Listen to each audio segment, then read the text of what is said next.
انا دلوقتي حالا هعلمك خدعه تخليك تشد الفيشه بتاعت اي حد بيتكلم قدامك دلوقتي حالا، يعني تفصيله خالص كهرباء.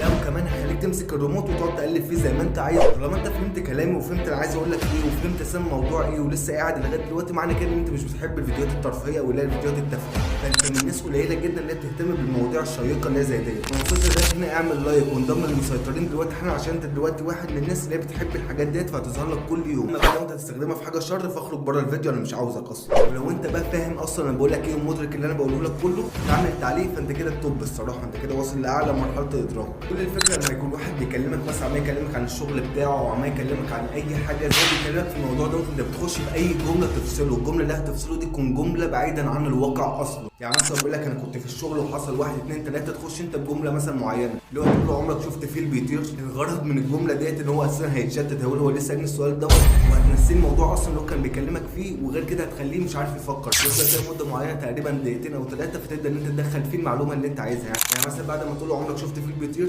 هيقول لك يعني ايه السؤال دوت واللي انت بتسالهوني، يقول له طب يلا بقى نروح المشوار بتاعنا. مش هيعارضك لان اصلا مفيش خلايا عنده دلوقتي شغاله ان هي تفكر في اي حاجه، فهيقول لك يلا.